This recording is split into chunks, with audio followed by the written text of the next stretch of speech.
January 7th, 2026. In the United States of America, events in the city of Minneapolis, Minnesota, once again intensified a nationwide debate about the use of force by federal law enforcement agencies, the limits of their accountability, and the relationship between federal and state authorities.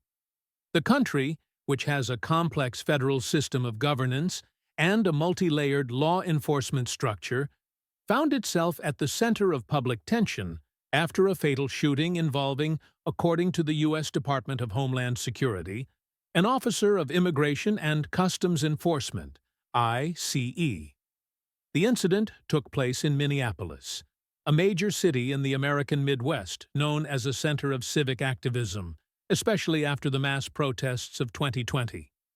This historical context helps explain why news of the death of 37-year-old U.S. citizen Renee Good triggered an immediate reaction from the local community. Many residents perceived the incident not as an isolated case, but as a continuation of a systemic problem related to the actions of law enforcement officers and the lack of transparency in investigations.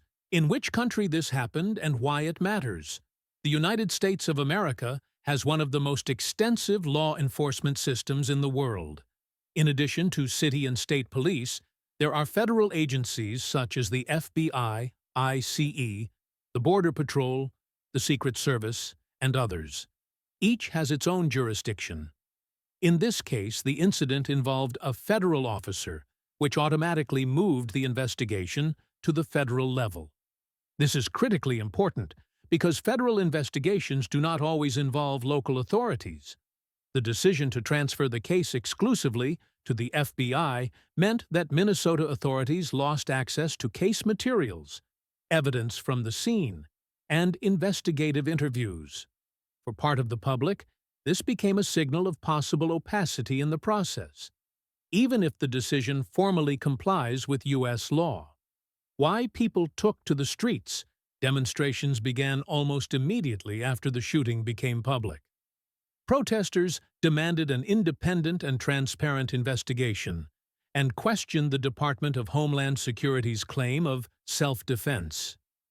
In the United States, the concept of self-defense by a law enforcement officer is legally complex and often becomes the subject of lengthy court disputes, especially when the victim is a civilian.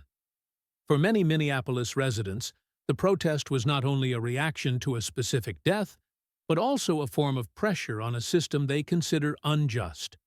Signs, slogans, and public speeches at the scene reflected deep mistrust toward federal institutions.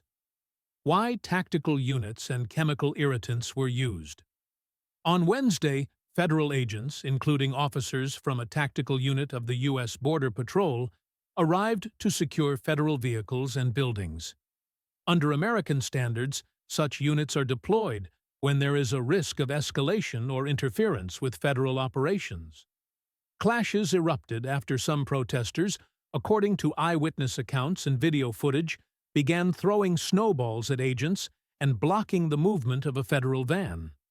In Minnesota's cold climate, snowballs may seem symbolic, but from a security tactics perspective, they are considered objects that can distract or even cause injury if they contain ice or hard debris. For this reason, officers resorted to chemical irritants, pepper spray, or similar agents. In the United States, such tools are considered less lethal and are used to disperse crowds and regain control without resorting to firearms. Their use is governed by internal regulations that permit deployment when there is a perceived threat to officer safety or critical infrastructure. Government reaction and the political dimension. Minnesota Governor Tim Walz publicly expressed doubts on Thursday morning about the possibility of achieving a fair outcome when the investigation is entirely under FBI control. His words, "It is very, very difficult to get a fair result," resonated widely, as the governor formally has no authority to intervene in a federal case, but represents the interests of the state's residents. This comment underscored the tension between federal and state authorities, a characteristic feature of the American political system. On one hand, federal agencies emphasize the need for a single investigative standard. On the other, local governments and communities demand involvement to ensure public trust. Why the FBI is handling the investigation alone? Under U.S. law, when an incident involves a federal employee, the FBI is often mandated to conduct the investigation. This is intended to avoid conflicts of interest between different federal agencies and to ensure formal independence of the inquiry. In practice, however, this model is frequently criticized. Activists argue that federal agents investigate federal agents, which undermines confidence. Supporters of the system counter that the FBI has the highest evidentiary standards and the professional resources necessary for complex cases. Social and cultural context: Minneapolis has been at the center of debates over police reform for several years. The events of January 2026 occurred amid public fatigue from recurring crises and unfulfilled promises of change.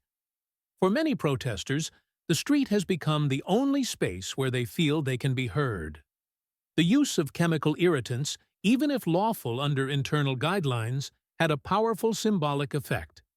Images of officers pushing people and spraying irritants directly into protesters' faces spread rapidly through media and social networks, intensifying the emotional response. Conclusion. Thus, the events in Minneapolis took place in the United States of America, a country with a powerful but complex system of governance. The protests arose from distrust of the official account of Renee Good's death and the decision to assign the investigation exclusively to the FBI. Chemical irritants were used as a crowd control tool after federal vehicles were blocked and objects were thrown at agents. Regardless of the investigation's final conclusions, this story has already become another example of how issues of security, justice, and accountability continue to divide American society and force it, again and again, to reconsider the role of law enforcement agencies in a democratic state.